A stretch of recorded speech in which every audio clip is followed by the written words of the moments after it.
they're looking to blame somebody for all the problems that we have that we're not fixing. And China is the most obvious target to blame. Well, everybody, I'm very excited to welcome into the studio George Koo, who is an amazing USA and China analyst. And in today's video, we're going to be talking about a variety of topics. But first, let me introduce George, as he has spent the majority of his career advising clients and multinational companies on their China strategies and business operations.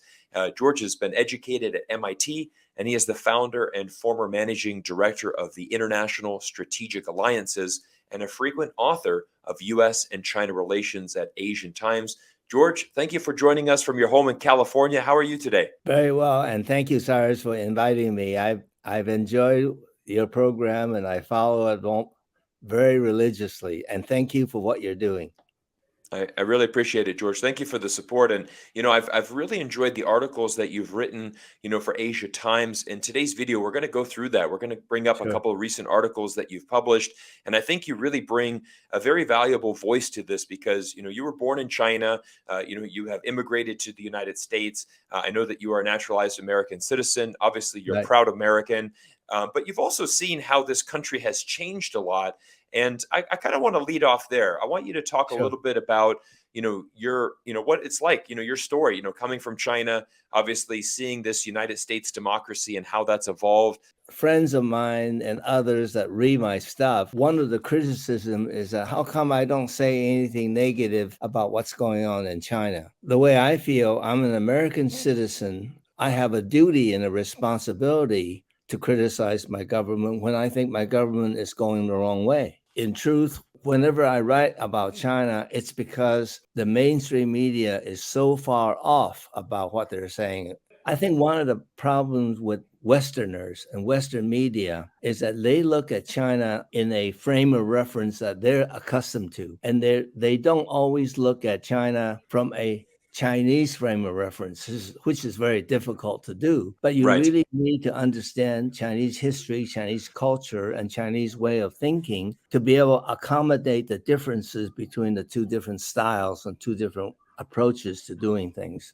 Certainly, one of my criticism of the mainstream media, whether it's New York Times, Washington Post, Wall Street Journal, is that they unfailingly look at everything in terms of what they're used to, what they're accustomed to, and it doesn't always apply. Going back to when I was a kid, I mean, I came over here when I was 11. I really thought that I had the best of both worlds. Growing up in China under the Japanese occupation, we were very lucky because my parents was connected to the Amoy University, now called Xiamen University. Okay. And the leaders of the university had the foresight to move from the coast. Xiamen is a very important harbor and seaport. So they knew that almost right away Japan would occupy that harbor. So they moved the university to the interior. It was so remote that the Japanese couldn't spare the troops to go and occupy it. So consequently, I grew up under the World War II and never saw a single Japanese soldier. Yeah. Once in a Okay. while, they fly over and drop a bomb just to let us know they're still there. But Right. otherwise, I had a very peaceful childhood. And then in 49, my father had already come to Seattle, Washington to continue his graduate study. My mom and I, my sisters, we joined him in Seattle. In 49, in Seattle, my father was in a graduate student budget, so we lived in a university housing, but we were right next to one of the wealthiest areas in Seattle. So I got to go to one of the best elementary school in Seattle. Okay. Never experienced any racism. I got a helmet and the shoulder pad from friends in the project, and I learned to play little league touch football of all Oh, things. Even before I could really learn to speak English, I could play touch football. that's But amazing. so I was really very proud to be in America, very proud to be an American. I had very good friend. Mike Honda was running for Congress from Silicon Valley. He Yeah. came to see me about wanting to run, and I helped him. I helped him raise money. I introduced him to donors and others around and he won. He was successful on his first election. And Right. afterwards, we met for lunch just to celebrate and talk. And what he said was really surprising to me. He says, George, now that I won, the first thing I got to do is go and raise a lot of money. I was totally blown away. You just won. Why do you need to raise a lot of money? Well, he says Yeah. the way it works in this country, if you won and you raise a big war chest, other people will not want to run against you because you're too heavily favored. And that's why you have to run, keep raising money. That's when I realized, truly understand that our democracy process has been corrupted by money. It's all Yeah. about money. If you can write a big check, you have more influence. Or if you can't write a big check, but if you're quote unquote a bundler, people come to see you. And the more you bundle, of course, the more influence you have. If you just vote and no money, you don't count, frankly. That's the way Yeah. it works now. And that's why I see the problem with this country. It is a really difficult thing for me to see as an American as well, because a snowball going down the side of the mountain, it's just getting bigger and bigger and gaining Yeah. more snow and gets going faster and faster. Because I know that, for example, several years ago when you ran that campaign, money was very much involved in American politics, but now it's just been even more. It's Yeah. magnified even to the next level, and there's just so much blatant corruption and manipulation, and it's really sad, because I think that's where we look at, for example, in this last presidential election, yes, as American citizens we have the right to vote, but we had two very poor options, in my opinion. Right? We had Donald Trump or Joe Biden. Both of Yeah. these gentlemen, are not the change that we need to see in America. Both, much past their prime. They're not in an ability to really make the best decisions for the country. And I think many Americans are so frustrated with how this democracy is going and the lack of options and choices. We often get very critical on China, saying, China is only a one-party state, where in the Yeah. fact, we only have one additional party. We have two parties. Basically impossible for any independent candidate to win, because, the Democrats and Republicans will crush any third party that tries to arise. And like you had said, it's very much right now, obviously, when the Democrats get into power, any Republican, their thinking is, well, I want to do anything I can to stop the, Democrats. And you just have this very divisive government right now. And it's very sad. I'm being back in America now. I've been back in America for 1 month, and I can honestly say I've never seen the country so divided as I see it right now. You raise a couple of interesting points, Cyrus. When Biden got elected, I had thought that means that he would change all the policies that Donald Trump made that obviously was failing and failures. But he didn't do that. He continued all the wrong policies that Trump had. You're right. It's really two parties, but they all behave as one. And Right. the one single thing that the two parties can agree on is to be bashing China and criticize China and blackling the China's image. That's a very sad thing. And the other thing is that the two parties are behaving in such a petty way. They're always looking to try to disadvantage the other party for however they can do it. Nobody is saying what is good for this country. What should we Right. be doing for the benefit of the public? And if truth of the matter is, if anybody stands up and say what we're doing is wrong, we gotta go and build an infrastructure. We got to invest in our kids and our education, all the correct things. He's not going to get elected. He's not going to Yeah. get any monetary support. So we're really up against a sort of a no-win situation. Yeah, it's very concerning to me as well, because as an American citizen, we obviously pay our taxes here. We see, what our tax dollars go for. We fuel so many wars around the world. I mean, you look at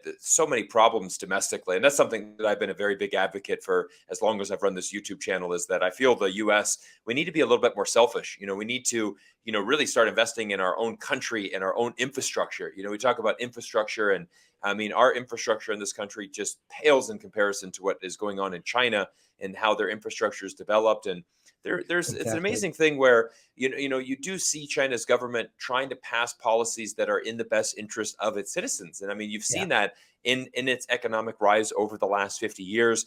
And I think you brought up a really interesting point I want to highlight on as well. As you said, Joe Biden basically continued Donald Trump's policies of kind of being very much anti-China, very much against China. And we have this thought in America that China is the greatest threat to our democracy. China is the greatest threat to this world. China is the greatest enemy. I'm going to bring up an article that you wrote in June And it says, Biden's policy towards China is a road to self-destruction. And this is the Biden team seems oblivious to the erosion of the U.S. stature as the world leader. I think that was a really interesting article that you wrote. But again, we just see the continuation, right? Biden has essentially continued these same very hawkish stances towards China. And again, it just seems that the United States continues to go down this road of being very, very hawkish against China. George, is that really the United States trying to deflect away from a lot of our own problems and just trying to say, the real problems with China? In a way, yes, because they're looking to blame somebody for all the problems that we have that we're not fixing. And China is the most obvious target to blame. Their threat is because of the economic growth that China is taking place. And in truth, there's no way that you can prevent China from surpassing the US from an economic point of view, because they have a population that's more than 4 times bigger than ours. And all they have to do is double their growth and they'll pass the US, if not already, from a purchasing power parity. So it's a concept that we have to get used to and go from there. But instead, the analogy I keep using is that we are insisting on pushing China's head underwater so that we can still be on top, and that's a losing proposition, because sooner or later they're going to get out from under and they're going to be on top anyway. In the meantime, we've lost all the time and opportunity to do things for ourselves, to create a more competitive position for ourselves. We're not doing that. We're investing in weapons so that we can have more and more weapons, and our military budget shows that it keeps increasing.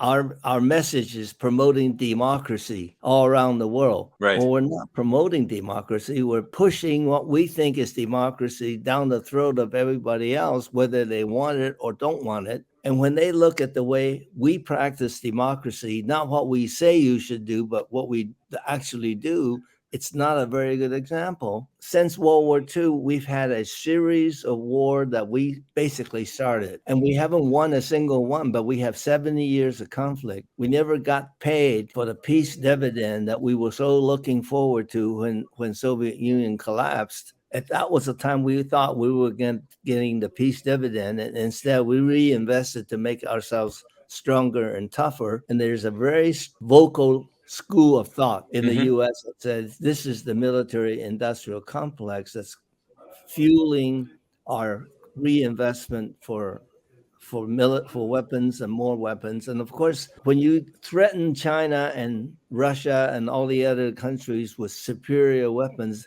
their answer is they're going to have to develop superior weapons to counter your threat. Now, in the case of China, they haven't had to spend as much as the U.S. to develop equal capability type weapon, if not more so, simply because everything is cheaper there. Secondly, they have the talent to do it, and so we're seeing that now. We're seeing the so-called hypersonic missiles and this and that. The end game is going to be a disaster for everybody, including the rest of the world that's just standing around looking to see what the two great powers are doing. We are really on the wrong track, and I just wish that there's something you and I can do to change the course of this disaster that we're in. But it is frustrating when you're living abroad and you're seeing your government make these mistakes, this aggression that we have, this need for, military, for wars, for spending. It was very disheartening for me to hear Antony Blinken say that, nuclear weapons is not off the table. If the United States interests are under threat in Asia Pacific, we might have to, that would be a last resort. And that's just incredibly irresponsible, in my opinion, that we would even say that, that we would even say that an option, at this point in time when we, hopefully in 2022 and moving forward in the future years, we need to be having better diplomacy. We need to be speaking. And I'm excited for the fact that potentially Xi Jinping and Joe Biden, they have the opportunity to meet most likely in the G20, which will be later this year. I believe it's in November in Indonesia. Right. But this is important because I feel that connection is being lost, when you don't have the two leaders from the two most important countries in the world, meeting together. That's where a lot of this disconnect does happen. Hopefully you're right, Cyrus. in your assessment. Both Xi Jinping and Joe Biden, when they were number two, they actually got along very well together. They spent time together in China as well as in the U.S. If They they did. could renew that rapport and have some real conversation, I think that would be a step in the right direction. Unfortunately, I think sometimes President Biden is not speaking for himself. There's too many other people under him, Anthony Blinken and Sullivan and on and on. They seem to be so pro hawkish and want to get something going from a conflict point of view that he needs to find out. He needs to override that sentiment, in my view. I agree with you. And I think, unfortunately, for a lot of the United States foreign policy, so much of it is emotion based. We're very emotional, we're very reactionary. And it's interesting when you look at, for example, China has been so successful with the Belt and Road Initiative. Yeah, And they have just been, and that's not something new. That's been in for over a decade now. They've yeah, done trillions and trillions of dollars of commerce, through the BRI. We see America as a reactionary. Well, you know what? We're going to do something similar. In an effort to combat the rise of China, now America is going to do investments as well. And we're going to help well, other countries as well. China is very simple. They're all about doing business. And as you do right. business with Chinese people, that's at the end of the day, that's how China has risen from the very bottom to the very top. Even if we put the money together and move some of the defense budget into the third to help the third world, what they will end up having to do is subcontract that to the Chinese because the Chinese know how to get it done, and we It's don't it's have that it's expertise anymore. it's true. It's not our specialty, and it's the same reason why many people ask me, Cyrus, is all of these American factories going to pull out of China? Are we going to completely decouple? It's almost impossible because certainly some industries have moved out. For example, textiles has moved to Vietnam and other countries in Southeast Asia. Yeah, But we've had so many American companies that have invested tens and hundreds of millions of dollars building these factories. And China does is why is China the manufacturing hub of the world? Is because they're the best at it. Highlighted that in an earlier video. For example, when GM, I believe they went to India to try to open up a plant, and it just could not work out from the infrastructure and the logistical standpoint. China was just so much better, and it was so much easier to be doing business in China. So they eventually closed that plant in India, moved back to China, and said, that was we tried, but it just didn't work out. what our government is asking our companies to do, cut their nose off despite the American face. I just looked at the quarterly report for Lam Research, which is a major equipment company based in Silicon Valley. On the last quarterly report, 31% of their business is in China. 8% of their business is in the U.S.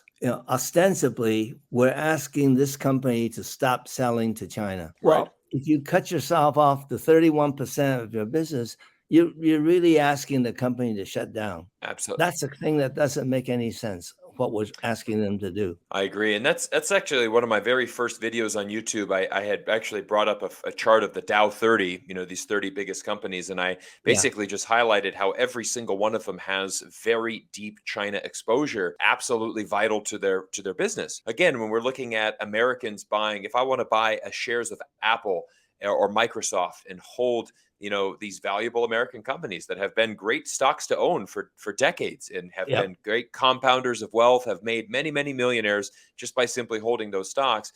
One of the best analysis that I heard from somebody said, well, Apple's a China stock.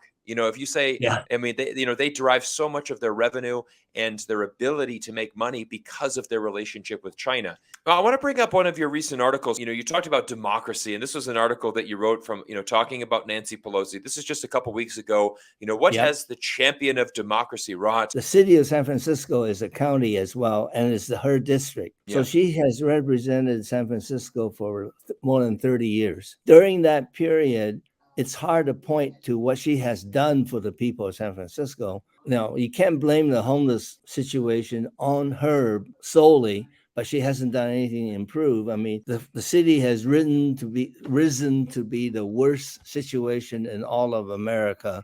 You Yeah. can't go down some of the streets without having to trip over people, and looking at the tent cities and so on. But there's no question in her mind, she has a double standard when it comes to democracy. When the Hong Kong riots was happening and properties was burning and there were, some innocent bystander was killed, she called that a quote unquote a beautiful sight.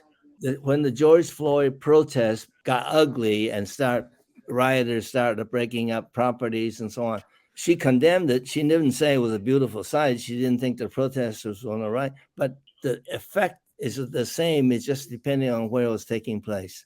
So Right. she has a very strong bias and prejudice about China. And for that matter, the Chinese Americans that I know living in the city of San Francisco don't feel that she has represented them in any way whatsoever. No, she hasn't done anything to help them. It's hypocrisy. One of the hard and fast rules that I grew up learning was thou shalt not commit perjury. It's absolutely the worst thing you can do in America. If you lie in a testimony, if you lie to a police, if you lie to FBI, or if you lie to the court. Right. But guess what? Our leaders, political leaders, they do it routinely and they violate every statute in the Constitution, and they haven't gone to jail yet. It's totally upside down. It's very concerning as well, because I believe I had highlighted this earlier. A think tank from Scandinavia that basically does a study every year of democracies around the world, and for the first time in 50 years,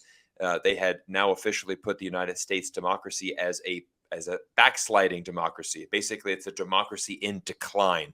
And that was it's very difficult when we should essentially the United States, we always tell the world that we're the champion of human rights, we're the champion of democracy. We go around the world trying to spread our way of life and our thought, and everything is America first. And it's difficult when you see, and again, I like to highlight these European studies because they're independent, they're from Europe, and they're looking at all of these democracies around the world. And I think that's something that really needs to catch a lot more eyes from Americans, because when we have a unfunctional democracy inside this country, and like you had mentioned, if politicians are committing perjury, they're lying under oath, and then we don't have this system. We don't have this rule of law is not working. We don't have this system that we can really be that shining light and example. And I think you see that. I have so many fans of the channel that are from around the world. We have viewers from everywhere from South America to throughout Asia, Australia, Europe, and everywhere in between. And it's interesting to see, once you get outside of America and kind of see what other people are looking in, it's a very different scope. I mean, we live very much in a bubble here in America, and I think that's the problem with many Americans. They don't know anything outside of this country. But speaking with my European friends, and even me, I lived in Canada for the last 5 years. Canadians' perception of America has changed tremendously since Donald Trump was elected president. I really thought that the damage that Trump has created worldwide would be repaired when Biden was elected. And it's very disappointing that he hasn't done anything to correct that image. He doesn't go around saying, make America great again, but he isn't also building any relationships. We have a Secretary of State, Blinken, that goes around basically do as I say, but don't do as we do. And that seems to be the model that he's going around with. And that's not fooling anybody, and it's not impressing anybody, being impressing to any of the third world countries. I completely agree with you. And I think that's why, I've made a series of videos in the last few months talking about why Asia Pacific, why Africa, why Latin America, the Caribbean, all of these countries and regions and continents, they are choosing China, and it's a very interesting thing that we have to learn from, because so many Americans, we're concerned, for example, why are all these Latin American countries, why are they choosing China to deal with? And it was quite interesting, in doing my research, I had found that many Latin American countries said, well, we know that when we deal with the United States, oftentimes they will install a coup government. They will overthrow our leaders. They will install a military base. They will, completely rape us economically, all for the benefit of the US dollar and for the corporations in America. China, they come with at least a tangible asset. Hey, we're going to build you an airport. We're going to build you a road. we're going to do Yeah. this, we're going to do that. We're not going to get involved militarily. Yeah. We honestly could care less about your government. You guys figure that out. Right. We're not here to tell you you should be a Yeah. democracy, you should be a monarchy, you should be a communist. That's up to you. China Yeah. has no problem dealing with any government in the world, as long as there's that mutual respect of, hey, we're China, we're going to do it our way. This is Right. how China is ruled. And so I think that's where we've seen a lot of, and even the comment, for example, a lot of U.S. policymakers said, well, Latin America is the United States' own backyard.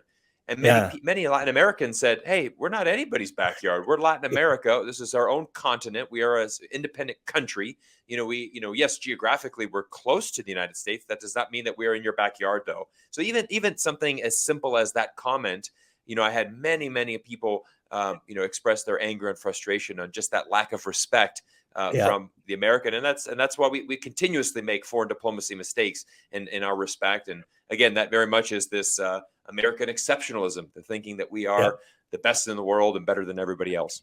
Yeah. I totally agree, and that's where China is different. They go in with mutual respect, and they don't go in as a here's a handout. We'll give.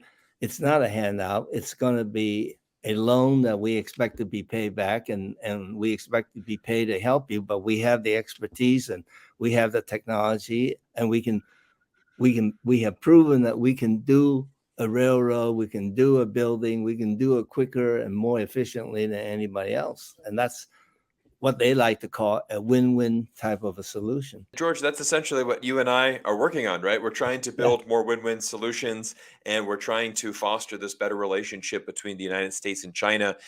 George, we've had a wonderful chat today. I've so Yeah. enjoyed, connecting with you, hearing your stories, hearing your thoughts. I'm going to let you give a closing word, on anything else that you'd like to share as we wrap up today's episode. Well, I think the most important thing, hopefully, for the American people to understand, including and working with China, is a potentially a all-around win-win situation. Everybody benefits because it's so the economies are so integrated. The skills and strength are complementary.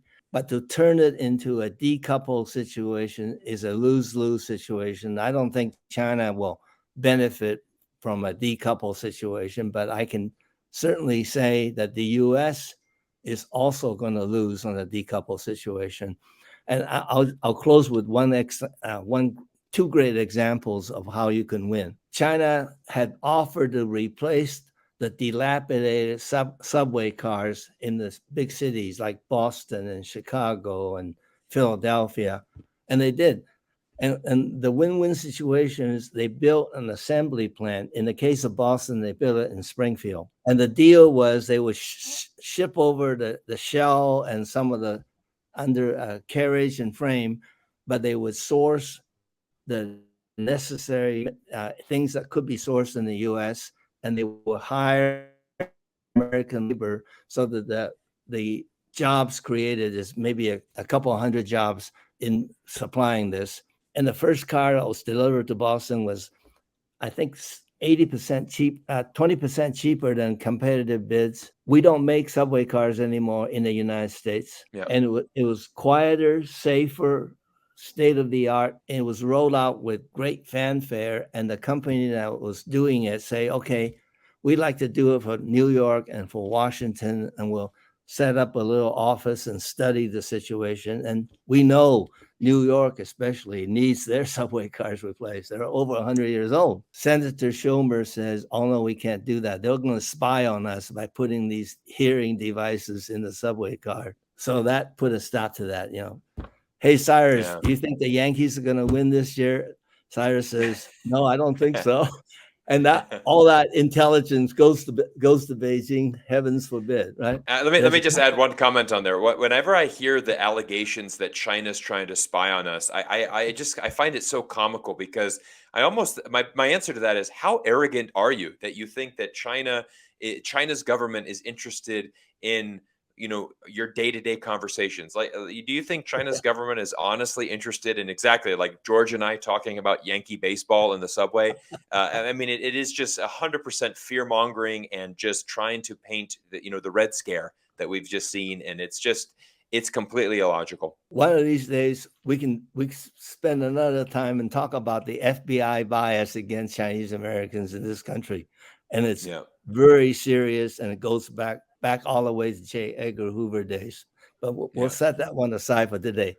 The Okay. second example I want to talk about decoupling is there's a battery company called CATL in China. They've developed a battery for the electric vehicles. Their latest battery on the market, one charge will go 600 miles. That is twice as good as anything Tesla or anybody else has done. And the guy who is the owner and CEO of the company, he has a condensed matter physics PhD, and he has two other generations of batteries that's going to come out that's going to be orders of magnitude even better than the ones on the market. And he wants to build a plant either in South Carolina and Kentucky. As a result of the Pelosi visit, he has deferred. If Xi Jinping behaves like the Biden administration, he could very well tell CATL to forget the whole thing and don't even bring it to the U.S.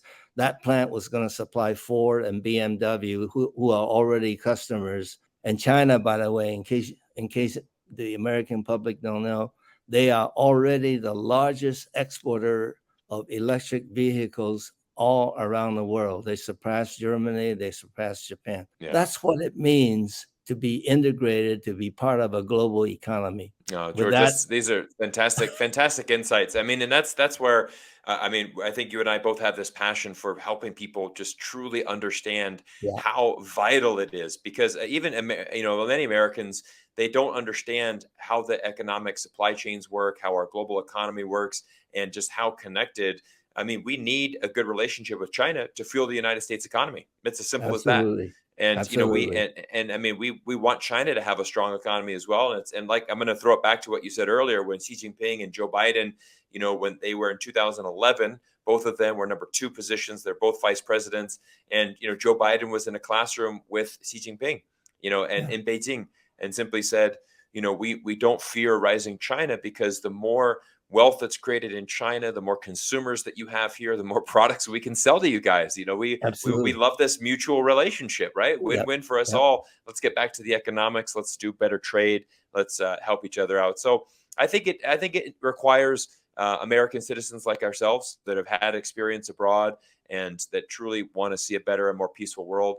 I'm glad that we can have a platform that we can share our views on. And George, thank you so much for taking time for this interview today. hey, it's my pleasure, Cyrus. Look forward to future conversations. Everybody, if Thank you've you. enjoyed today's episode, make sure that you hit that subscribe button, drop us a comment down below. And I'm also going to put a link into to George's articles that he's written on Asia Times. Highly recommend that you check that out. Make sure you click the link in the description below to access all of his readings online.